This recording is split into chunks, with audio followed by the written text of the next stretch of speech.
Good day, everyone. So welcome to the module number 9 of our Fundamental of Electric Circuits 1. The topic will be capacitors. Okay. So for the introduction, one of the passive elements that can store energy is capacitor. So we have introduced three passive elements in our course. We have resistors, then inductors and capacitors. So for the past topics, we have been discussing about resistors, the connectivity, parallel series, Ohm's law, the voltage and current and resistors, and different solutions involving resistors in different configuration of circuits. Right. So this time we will proceed to the other passive elements, and for this topic we will have capacitor. So again, capacitor is one of the passive elements that can store energy. It is one of the most common electrical components. So it can be found and used extensively in electronics, communications, computers, and power system. It consists of two conducting plates separated by an insulator or dielectric. Right? So the conducting plates is also called, the insulator is also called the dielectric. So the plates may be aluminum foil, while the dielectric may be air, ceramic, paper, or mica. Right? So I don't think we have a picture here.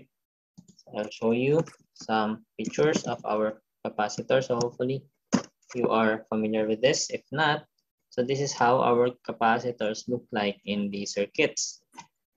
If you have tried opening some of your appliances, I'm sure you've seen most of this.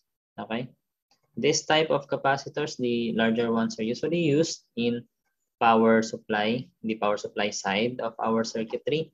The smaller ones are for filtering and call this one time constant purposes. Okay. And the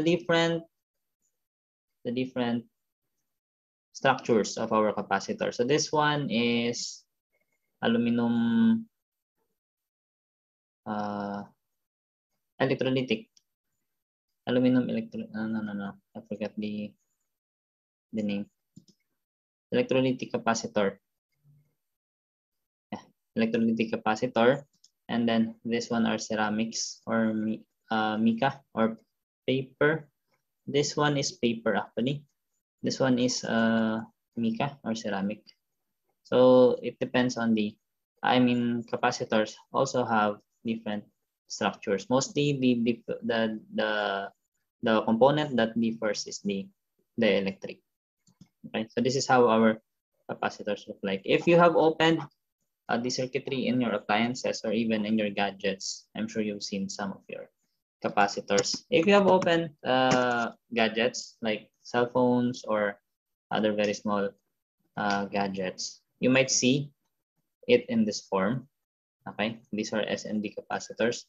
So SMD means surface mounted device. They are not they don't pass through holes, but they are soldered in a mounting manner. Okay, on the surface. And this one in the motherboards of your computers, I'm sure you have seen this one. So these are also capacitors, right? So that's how the capacitor look like. And according to the definition, the main purpose of capacitor is to store energy. Okay, and then the ability of the capacitor to store energy is being utilized in different applications like communications, in computers, and then in power systems. Okay. So these will be our learning outcomes for our topic for this topic. So number 1, define and discuss capacitors. Number 2, define and determine capacitance. Number 3, determine equivalent capacitance. of a circuit. Okay, so hopefully after this module, we will be able to achieve these learning outcomes. So let's start with the schematic symbol of a capacitor. Okay, so we have this two plates. I think the picture is not that good. So we have two plates. Okay, so this is our capacitor. Usually, this is unpolarized capacitor, no polarization. Then this is for fixed, but if the capacitor is variable, when we say variable, we can have different values of capacitance from just a single device. Okay, so this is for the variable. This is for fixed. You can also see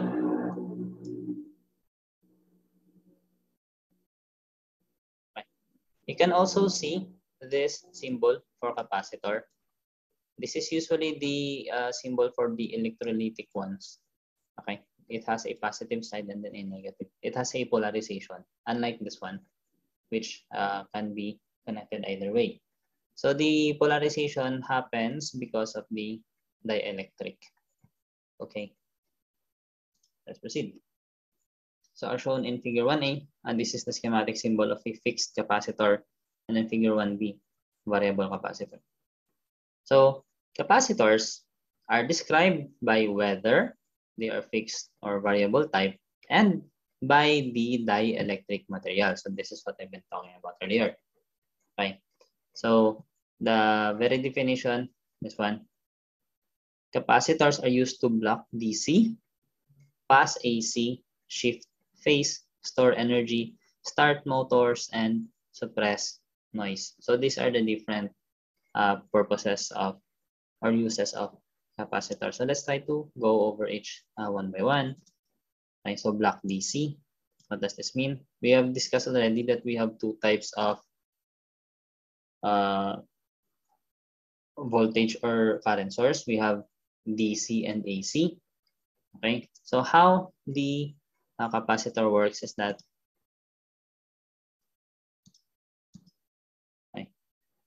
how it works is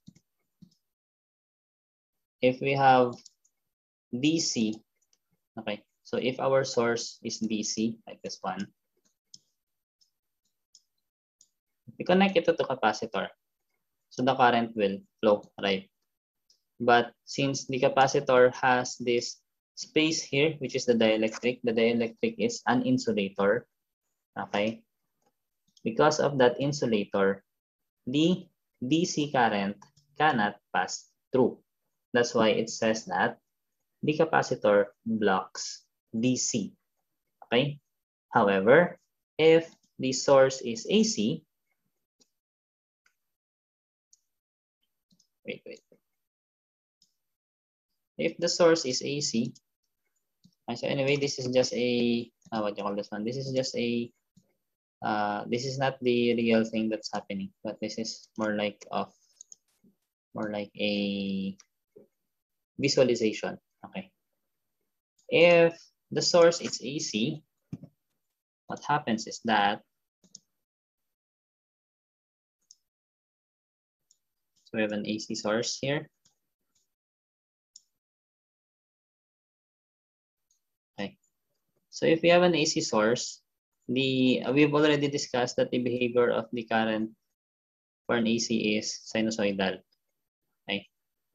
So if it passes through a capacitor because of its sinusoidal manner or characteristic, it can pass through, okay, even though there is an insulator.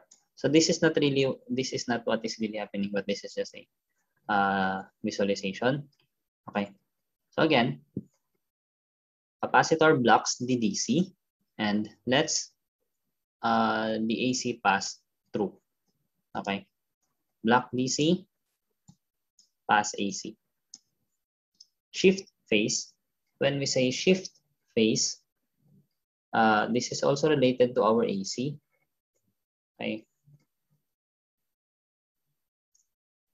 When we say shift phase, what happens there is that, I'll just give you an idea, although this will not be discussed here. If we have, for example, an AC source, if you have an AC source here, which has this phase angle, the capacitor can change its phase into something like this. Okay, so instead of hitting 0 at time 0, it can change the phase of the voltage in this manner. Okay. There will be a phase difference here between our two sinusoidal current or voltage. Okay. So that is shift phase. This will be discussed more on circuits too. So let's not go deeper into this for now. Okay, so let's go back. We have discussed block DC, pass AC, shift phase. Next is store energy. Okay, this will be the discussion for the next slides. So we will not go into this. Start motors. We are able to start motors because of the energy storage capability of the capacitors. And then suppress noise. Okay, this is done with the combination of capacitor and resistor, so RC circuit. We will discuss this more on the circuits too. So let's proceed. So next, we have here the capacitance. So the very definition of capacitance. Capacitance is the ratio of charge on one plate of capacitor to the voltage difference between the two plates. Okay. So as shown in figure 2, we have a voltage source here. The voltage source has, of course, a positive side and then a negative side. Since this plate is connected to the positive side, the charges here will be positive. Since this plate is connected to the negative source, so the charges on this plate will also be negative. Okay. And since this is the same voltage, so the same amount of charges will be found on both plates. Okay. And the capacitance here, again, is the ratio. When we say ratio, divide. So ratio of the charges and the voltage. So that is the capacitance of our capacitor. Okay.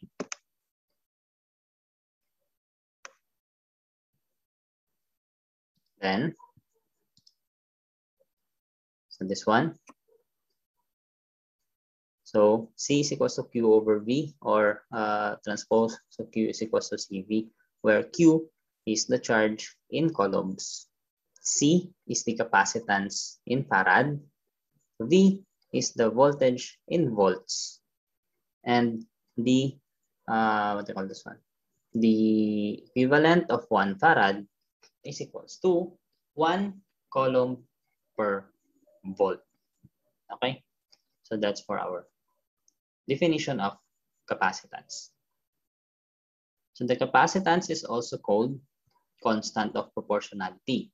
The unit of capacitance is farad, in honor of the English physicist Michael Faraday. Okay, so Michael Faraday is an English chemist and physicist who made several contributions in all areas of physical science. So he coined such words as electrolysis, anode, and cathode. He discovered electromagnetic induction, and the unit of capacitance was named in his honor. So this is the biggest, or the, what do you call this one? The most commonly used, or the discovery of Michael Faraday that is found in common everyday activity, so the electromagnetic induction. Okay. So I'm sure you're familiar with electromagnetic induction, in which a metal acts as a magnet if there is a current flowing through that metal. Okay, so let's proceed. So again, the very definition of our capacitance so far that we've discussed is the ratio of charge to voltage. Okay. So the next question is, what if a capacitor is not subjected to voltage? If it will not be subjected to voltage, of course, there will be no charges on the plates. Okay, so if that's the case, does the capacitor still have its capacitance? Okay, so the answer there is, imagine, I did not answer the question. Anyway, imagine having a 500 ml water bottle. Okay, water, yeah, bottle of water, 500 ml bottle of water. If it is filled with water, we can say that the water inside the bottle is 500 ml. Okay. If the water bottle is empty, can we still say that it is a 500 ml water bottle? Okay, so the answer is yes, it is still a 500 ml water bottle, because regardless if it's empty or not, the capacitance of that water bottle is 500 ml water maximum. So same is with our capacitor. So whether or not the capacitor is subjected to voltage, it will always have its capacitance. It's because, same as the water bottle, the capacitance comes from its physical composition. Okay? So the capacitance does not depend on the charges or the voltage. It depends on the physical dimensions of the capacitor. So this is the very definition of capacitance in terms of its physical composition. So C is equals to EA over D. E is the permittivity of the dielectric between the plates. So every insulator has a dielectric constant, or even every material has a dielectric constant. Okay.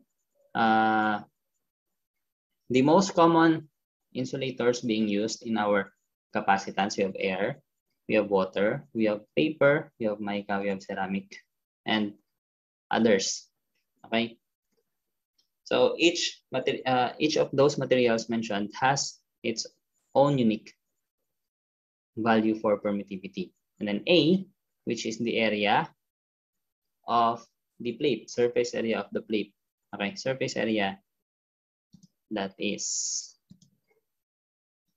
between the two plates. For example, if we have this plate here, okay, we have this plate, and then we have this plate, given that they are, call this one,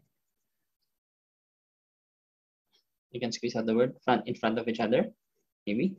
Okay, so whatever area is in between these two plates, that is the surface area that will be used here. Okay, if ever we have two plates which are not perfectly in sync with each other, I'm just using any words I can find. Like for example, this one, and this is the only area between the two plates that is matching or something. Okay, so the area that will be used in the formula is this one. Okay, it does not, we will not use the whole plate, but only the area that is in between two plates. Okay, next is the D. D is the distance between the two plates. So distance, D, between the two plates. So again, this is the formula of our capacitance in terms of its physical composition. So C is equals to EA over D. E is the permittivity of the dielectric constant, or permittivity constant of the dielectric. A is the area of the two plates, between the two plates, parallel area of the two plates. Yeah, that's the proper term. Over D for the distance between our two plates. Okay. So this equation applies only to parallel plate capacitors. So let's proceed.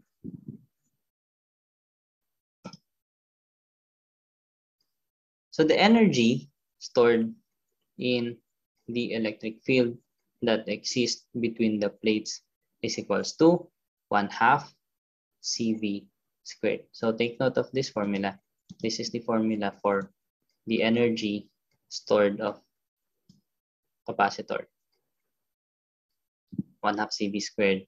Where did this came from? This was derived from 1/2 mv squared. Okay, so this is kinetic energy. This is energy stored in the capacitor. So this is kinetic. This V here is velocity. The V here is voltage. So don't be confused.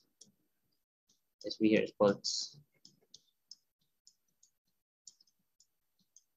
Okay. So this is kinetic energy. This is potential energy. This was derived from this one. The velocity here, or the voltage. Remember the relationship between VI and R. V, or voltage, is the one pushing the current. Okay, so voltage is causing the motion. That's why it is related to velocity. And then we have mass here. The mass is the physical composition of our object that is moving. In the case of capacitor, okay, the mass of the capacitor depends on its capacitance. So just analogy. This was derived from here, but the derivation is more complicated. Okay, but hopefully you will not forget this formula. Just remember this one. Okay. So let's proceed. Again, the energy stored in the capacitor is 1/2 CV squared. So we have three factors that determine the value of the capacitance. Number one, we have the surface area of the plates. Okay, so the larger the area, the greater the capacitance, as we've mentioned just now. Number two, the spacing between the plates. So the smaller the spacing, the greater the capacitance. The spacing is the distance d. Then the permittivity of the material. So the higher the permittivity, the greater the capacitance. Okay. So the following, so take note of this important properties of a capacitor. So the following are important properties of a capacitor. Number one, a capacitor is open circuit to DC. Open circuit to DC. Okay, as we've discussed here, it blocks DC. Okay, so DC cannot pass through a capacitor. So the capacitor acts as an open circuit to DC. Okay, the current through the capacitor is 0 when the voltage across a capacitor is not changing with time. Again, current through a capacitor is 0 when voltage is not changing with time.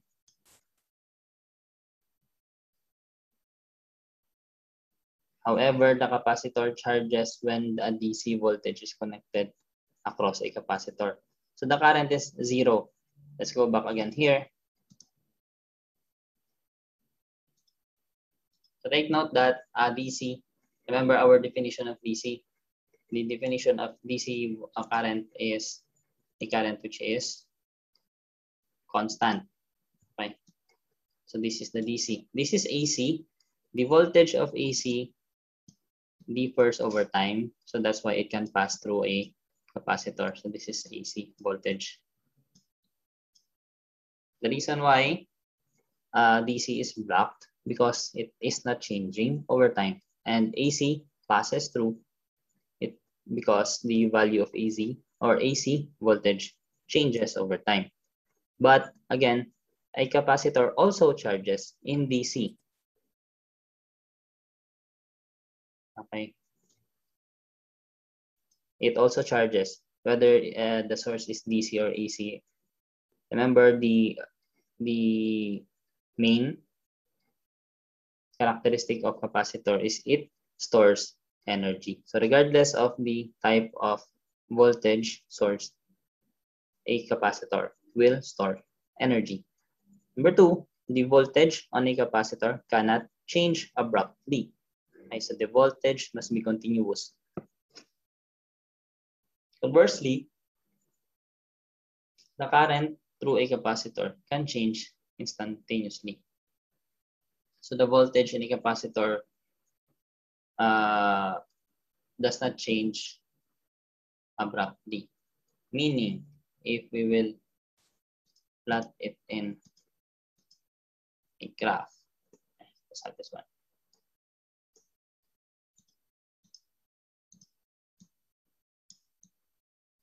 If this is voltage, this is time. Okay. This is voltage of the capacitor. For example, a capacitor discharges, right? Let's say it has 10 volts or whatever voltage it has.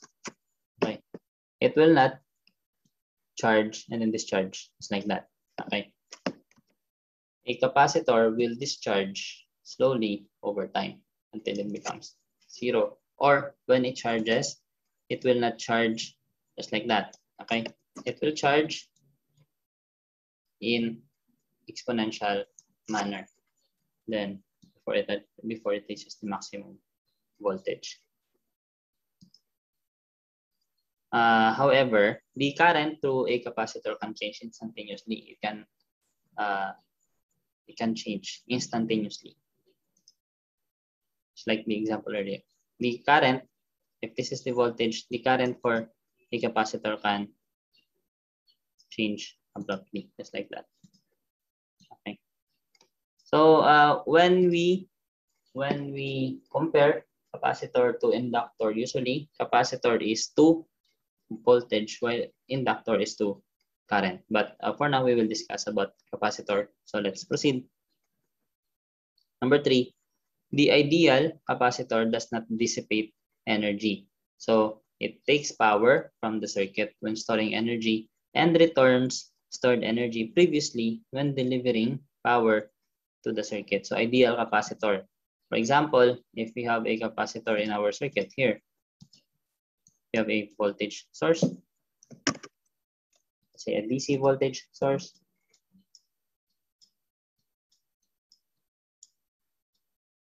Okay. And then a capacitor here. And then a resistor here. So if this is a 10 volts voltage source, the capacitor will also charge for 10 volts. Or let's say 10 watts. 10 watts. So the capacitor will also charge for 10 watts. Then when this is cut off,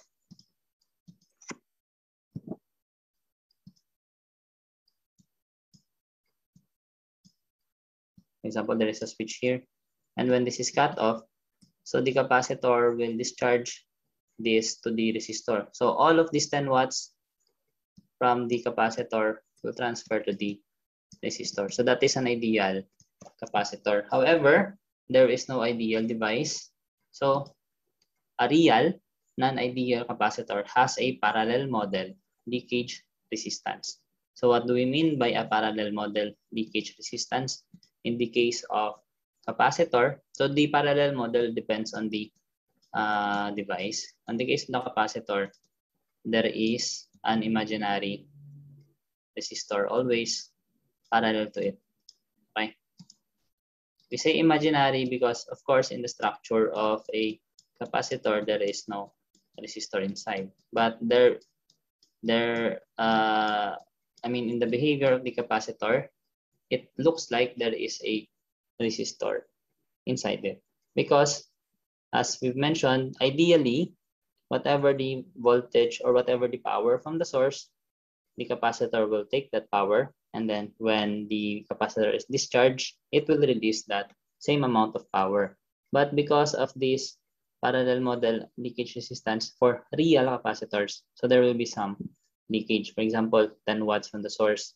The only power that will go to our capacitor is 9.8 watts because the 0.2 went to this parallel model leakage resistance. Okay, and then the amount of power that will go to the resistor here will only be 9.8 watts. So this is a real capacitor. There will always be a leakage, okay? Although not that very large. Anyway, we have some problem solving here. So number 1, calculate the charge stored on a 5 picofarad capacitor with 10 volts across it. Okay? So charge. Just to remember our formula, so that is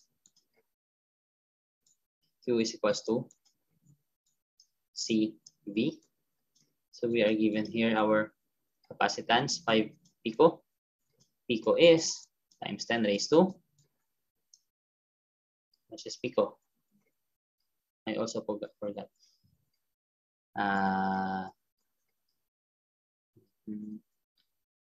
Giga is 9. Tera is 12. So pico is 15. So negative. No. Nano is 9. Negative 12, I think. Okay, so 10 times 10 raised to negative 12 farads. Again, pico is negative 12. I'm not sure. Let's check on the next slide.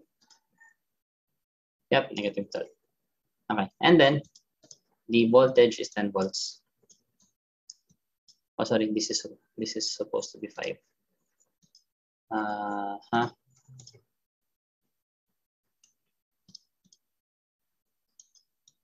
So 5 picofarad times 10 volts. So this will be equal to 50.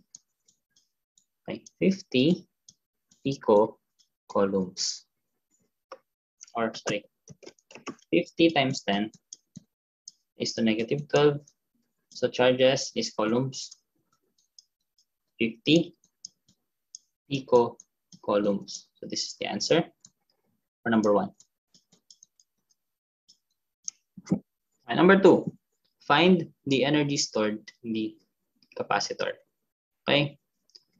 So again, our formula for energy stored in a capacitor is 1/2 CV squared. So 1/2. Again, our C is 5 picofarads. So 5 times 10 raised to negative 12 farads. And then V squared, so 10 V squared. Okay. So our energy now will be equal to, so this is 5, this is 100, 500 divided by 2, 250. 250 times 10 raised to negative 12. Unit of energy, joules. So our energy now is equals to 250 picojoules. This is our answer for number 2. So let's check if our answer is the same. Hopefully.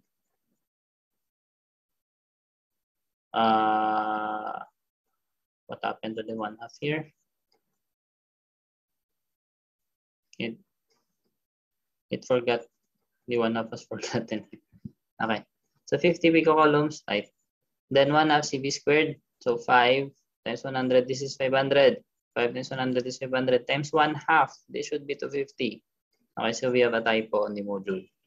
So please take note of the typo on the module. This should be 250 picojoules. Again, number 1, 50 picocoulombs. Number 2, 250 picojoules. This, if you will try to solve this in our calculator, you will get 250.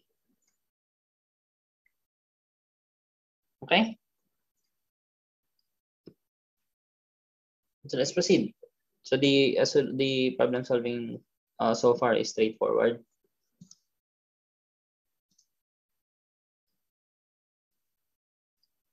Okay, so this is supposedly 250 picojoules.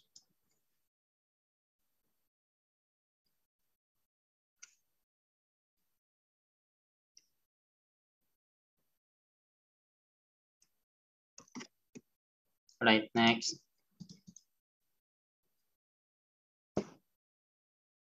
Same with resistors. We also have series and parallel connection for capacitors. But the thing is, it's opposite.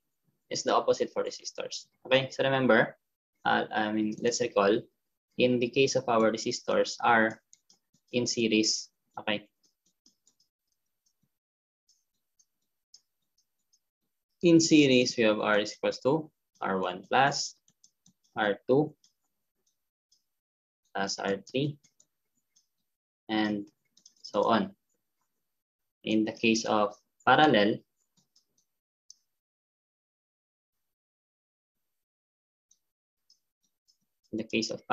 for our resistors, R is equal to 1 over R1 plus 1 over R2 plus so on and so forth, so on over Rn.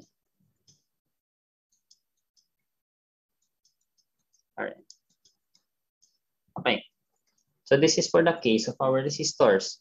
For our capacitors, it's the opposite. So the parallel capacitors is what is the series for resistors. Okay, again, the parallel connection of capacitors is the same with the series connection of resistors. So if we have parallel capacitors here, this will be our formula. So we will just add our capacitors. Okay? Again, that is the opposite of the resistor. So in the case of voltage, since this is parallel, so the voltage all throughout will be the same. So V is equals to V1 plus V2 plus V3. V is equals to V1 is equals to V2 is equals to V3. V is equals to V sub N. And so on and so forth. Next, for the case of our currents, okay, so we have this one. This is our total I, and the current, of course, will be traveling here.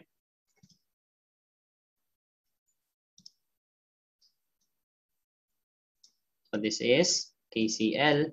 So the current will be divided for every branch.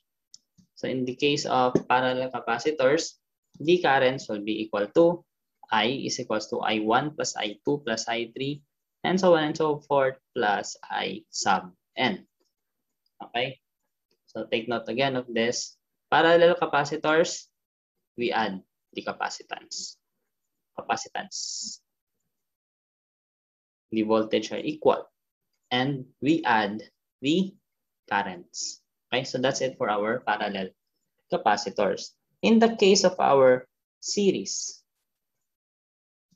capacitors, okay? In the case of our series capacitors, take note of this.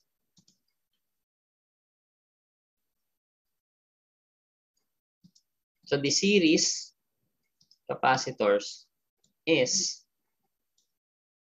the same as the parallel of resistors. So they're opposite of each other. What is series to the resistor is the parallel to the capacitors. What is parallel to the resistors is the series to the capacitors. Okay? So since this is series, so the current all throughout is the same. Current is the same all throughout, but there will be a voltage drop for each capacitor. So in the case of our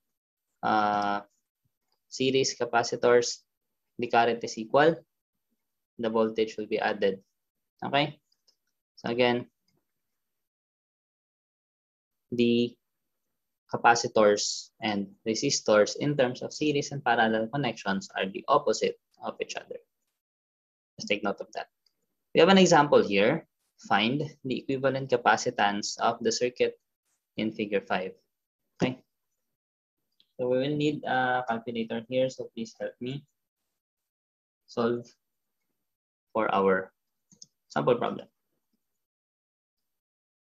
Okay.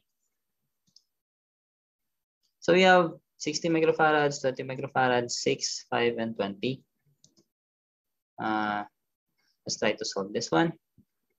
25, 6, 20, 60. Hopefully I will not forget. 25, 6. Okay, I forgot already. 25, 6, 20, 60. 25, 6, 20, 60.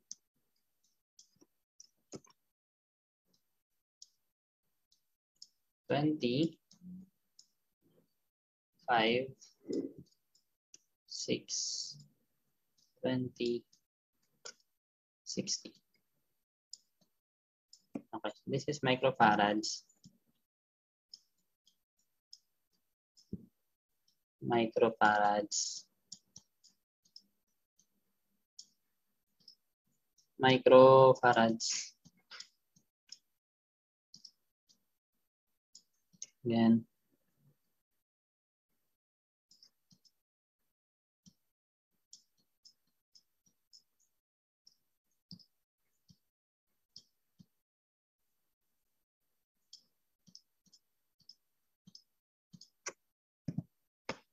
Then microfarads. Okay. We have 25, 6, 20, and 60. So we will solve for the equivalent capacitance. So we will apply our series and parallel principles to solve for this one. Same with the resistors. The first step is to solve for the outermost connection. Okay. So that is always the rule. Start from the outermost. So since we are solving for the equivalent capacitance here,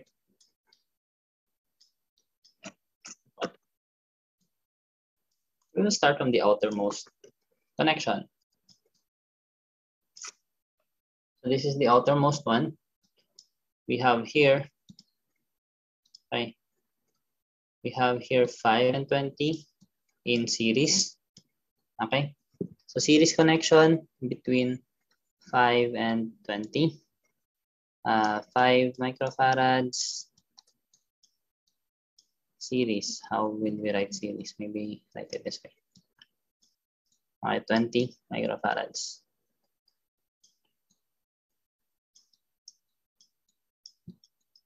So the formula for series capacitors is, okay, we have C is equals to 1 over C1 is 1 over C2.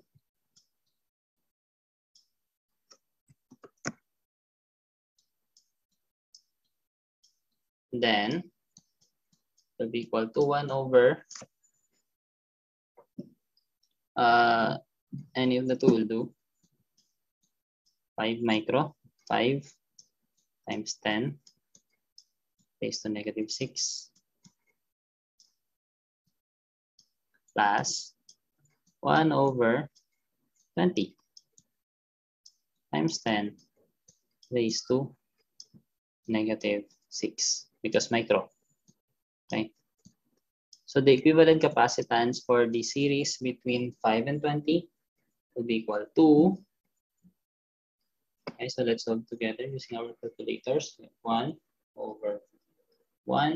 over 5 micro plus 1 over 20 micro.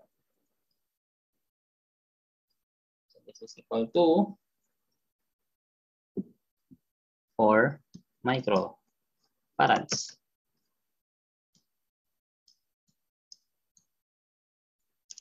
So let's redraw our circuit. Okay, so let's redraw our circuit.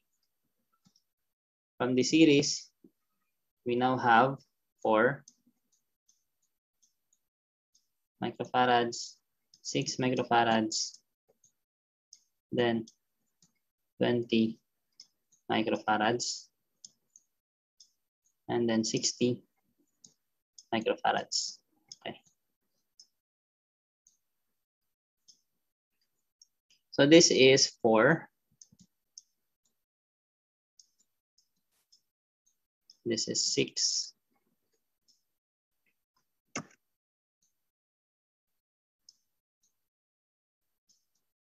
Okay, and then this is 20.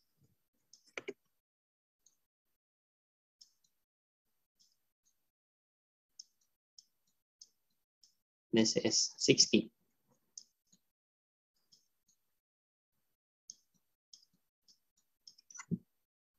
All right, what's next?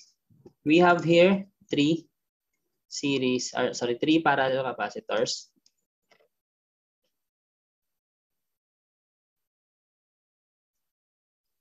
So again, for the solution of 3 parallel capacitors, we have 4 microfarads parallel to 6 microfarads parallel to 20 microfarads.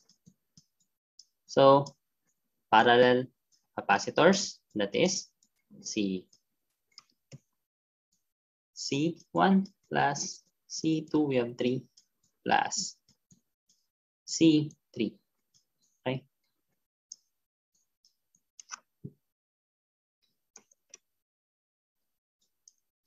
So C1 here will be 4 micro plus 6 micro plus 20 micro. A total of 10, 20, 30.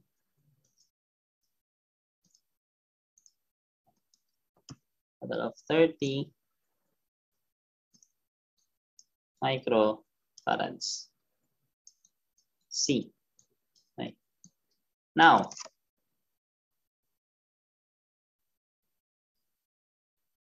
we will redraw our circuit. This time, we have this.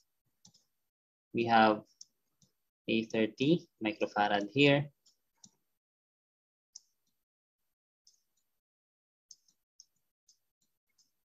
Then we have our 60 microfarads in here.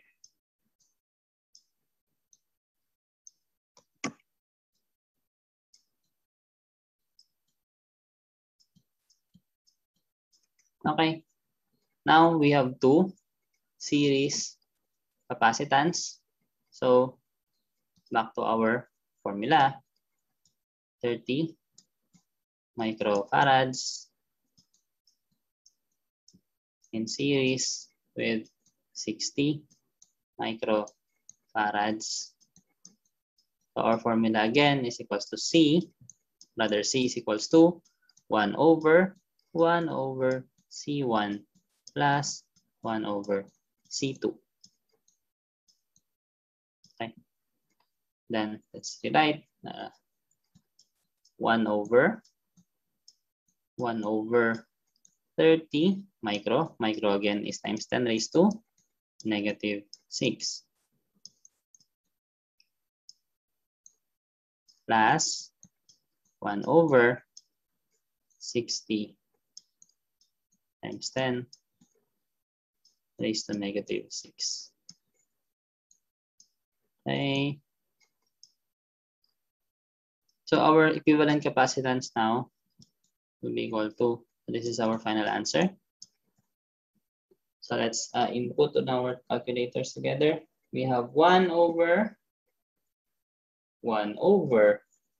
30 micro plus 1 over 60 micro. This is equal to, hopefully we all got the same answers, 20 times 10 raised to negative 6 farads, or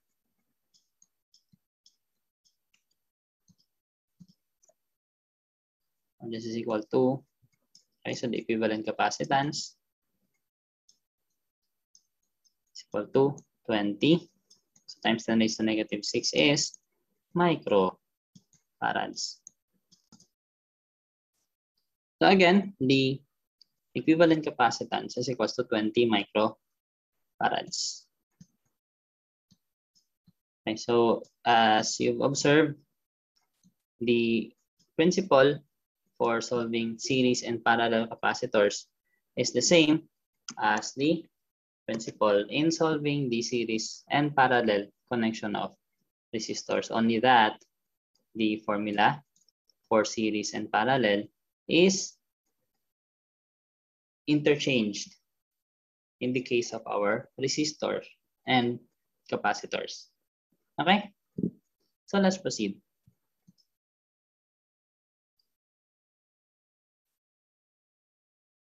So the answer is 20.